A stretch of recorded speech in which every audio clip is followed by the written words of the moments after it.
Hey, what's up guys, welcome back to our new video. It's me Harley Vlogs हैन। आज चाहिँ बबाल रहेछ दिन।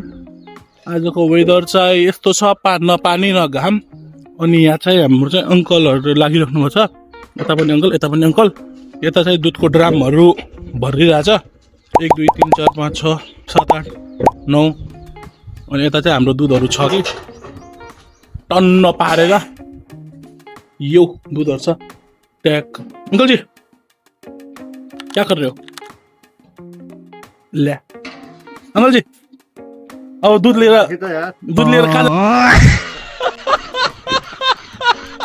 कहाँ जान्छ? कसको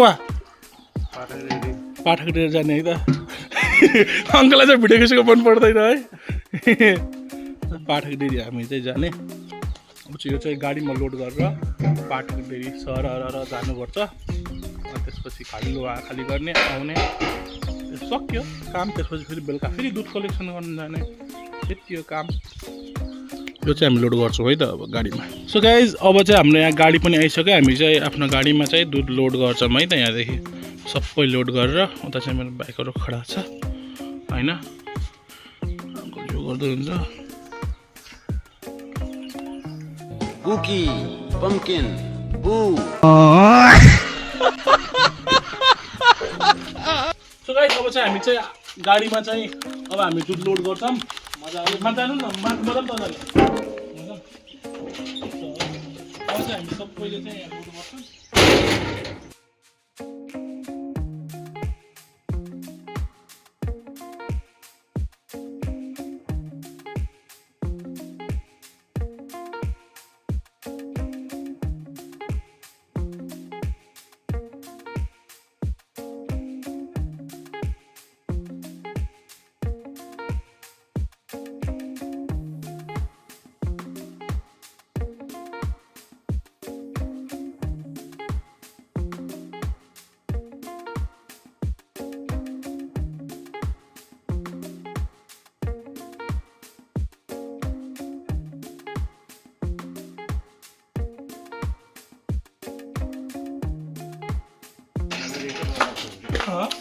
लडाइँदेखि डर लाग्छ। सो गाइस अहिले चाहिँ हामीले यहाँ लोड गरेर सकिसक्यौँ।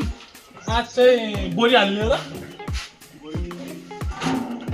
आज चाहिँ ठन्डी छ, बोरी नहाल्दा पनि त्यस्तो फरक पर्दैन। गर्मीमा चाहिँ दुध फाट्ने डर हुन्छ, त्यही भएर बोरी चाहिँ हामीले आवश्यक नै हाल्नुपर्छ। र हजुरहरूलाई दुध रिलेटेड केही पनि क्वेसन्सहरू छ भने इजिली सोध्न सक्नुहुन्छ। किनभने 20-15 वर्षबाट नै दुधको व्यवसाय गर्दै आएको र तपाईले केही पनि डाउट लागे सोध्न सक्नुहुन्छ है त। Love you all.